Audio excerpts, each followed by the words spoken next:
ನಮಸ್ಕಾರ ಸ್ನೇಹಿತರೆ, global NX ನ್ಯೂಸ್ಗೆ ಸ್ವಾಗತ. ನಾನು ನಿಂಗಪ್ಪಲ್ಲೂರು ಮಾತಾಡೋದು.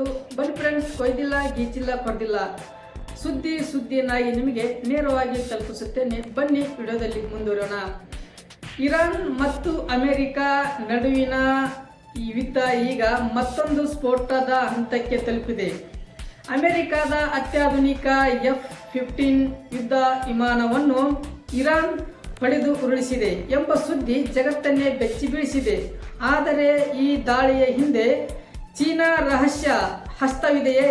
ಅಮೆರಿಕ ಮಾಡುತ್ತಿರುವ ಈ ಗಂಭೀರ ಆರೋಪಗಳೇನು ಮತ್ತು ಕಂಪ್ಲೀಟ್ ಮಾಹಿತಿ ಈ ವರದಿಯಲ್ಲಿ ಸಿಗುತ್ತದೆ. ಬನ್ನಿ ಫ್ರೆಂಡ್ಸ್, ಯಾರೆಲ್ಲ ಸಬ್ಸ್ಕ್ರೈಬ್ ಮಾಡದೆ ಯೂಟ್ಯೂಬ್ ಚಾನಲ್ ನೋಡ್ತಾ ಇದ್ದೀರಿ, ಪ್ಲೀಸ್ ಸಬ್ಸ್ಕ್ರೈಬ್ ಮಾಡಿಕೊಳ್ಳಿ, ಲೈಕ್ ಮಾಡಿ, ಶೇರ್ ಮಾಡಿ. ಈ ಚಿಕ್ಕ ಪತ್ರಕರ್ತನಿಗೆ ನಿಮ್ಮ ದೊಡ್ಡ ಸಹಾಯ. ಸಬ್ಸ್ಕ್ರೈಬ್ ಮಾಡಿಕೊಳ್ಳಿ. ಬನ್ನಿ ಫ್ರೆಂಡ್ಸ್, ವಿಡಿಯೋದಲ್ಲಿ ಮುಂದುವರೋಣ. ಚೀನಾದ ಇಂಡೈರೆಕ್ಟ್ ವೆಪನ್ ಸಪ್ಲೈ. ಚೀನಾವು ಇರಾನ್ಗೆ ನೇರವಾಗಿ ಅಲ್ಲದಿದ್ದರೂ ರಹಸ್ಯವಾಗಿ ಶಸ್ತ್ರಾಸ್ತ್ರಗಳನ್ನು ಪೂರೈಸುತ್ತದೆ ಎಂಬ ಆರೋಪವನ್ನು ಅಮೆರಿಕ ಮಾಡಿದೆ.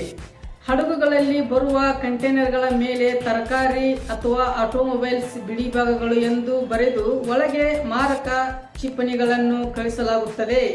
ಅಷ್ಟೇ ಅಲ್ಲ, ರಷ್ಯಾ ಮೂಲಕ ಅಥವಾ ಮಾನವೀಯ ನೆರವಿನ ಹೆಸರಿನಲ್ಲೂ ಇರಾನ್ಗೆ ಶಸ್ತ್ರಾಸ್ತ್ರಗಳು ತಲುಪಿಸುತ್ತದೆ ಎಂಬ ಶಂಕೆ ವ್ಯಕ್ತವಾಗಿದೆ.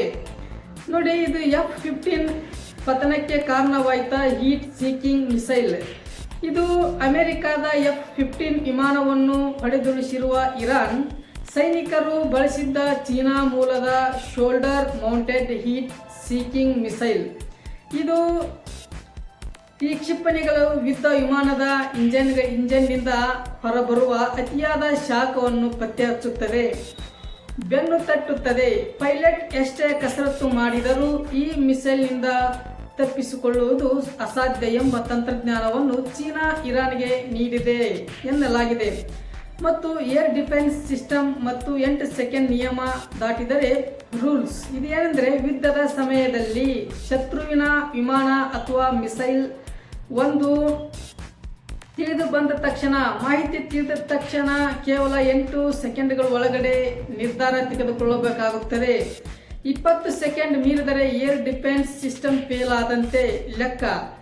ಭಾರತದ ಬಳಿ ಆಕಾಶ ತೀರ ಎಂಬ ಅತ್ಯಾಧುನಿಕ ಕೋಆರ್ಡಿನೇಟ್ ಸಿಸ್ಟಮ್ ಇರುವುದರಿಂದ ಪಾಕಿಸ್ತಾನದ ದಾಳಿಗಳನ್ನು ತಡೆಯಲು ಸಾಧ್ಯವಾಯಿತು. ಆದರೆ ಚೀನಾ ತನ್ನ ಮಿತ್ರ ರಾಷ್ಟ್ರಗಳಿಗೆ ಇಂತಹ ಸಿಸ್ಟಮ್ ನೀಡಿದೆ, ಕೇವಲ ಬಿಡಿಭಾಗಗಳನ್ನು ಮಾತ್ರ ನೀಡುತ್ತದೆ ಎಂಬ ತಜ್ಞರ ಅಭಿಪ್ರಾಯ ಪಟ್ಟಿದ್ದಾರೆ. ಆದರೆ ಚೀನಾದ ಸಮರ್ಥನೆ, ಇದಕ್ಕೆ ಚೀನಾ ರಿಯಾಕ್ಷನ್ ಏನು ಕೊಟ್ಟಿದೆ ಅಂದರೆ, ಈ ಎಲ್ಲ ಆರೋಪವನ್ನು ವಾಷಿಂಗ್ಟನ್ನಿನಲ್ಲಿ ನಾವು ಚೀನಾ ರಾಯಭಾರಿ ಸ್ಪಷ್ಟವಾಗಿ ತಡೆ ಹಾಕಿದ್ದಾರೆ. ನಾವು ಯಾವುದೇ ಸಂಘರ್ಷದ ದೇಶಗಳಿಗೆ ಶಸ್ತ್ರಾಸ್ತ್ರ ನೀಡುತ್ತಿಲ್ಲ, ನಾವು ಶಾಂತಿ ಸ್ಥಾಪನೆಗೆ ಶ್ರಮಿಸುತ್ತೇವೆ ಎಂದು ಹೇಳಿದ್ದಾರೆ. ಈ ಮಧ್ಯೆ ಡೊನಾಲ್ಡ್ ಟ್ರಂಪ್ ಅವರ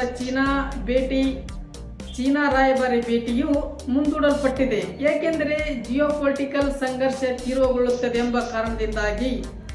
ನೋಡಿ, ಇರಾನ್ ಮತ್ತು ಅಮೆರಿಕ ನಡುವಿನ ಈ ಸಂಘರ್ಷದಲ್ಲಿ ಚೀನಾ ಪಾತ್ರ ದೊಡ್ಡದಾಗುತ್ತದೆಯೋ ಅಥವಾ ಇದು ಅಮೆರಿಕದ ಕೇವಲ ರಾಜತಾಂತ್ರಿಕವೇ?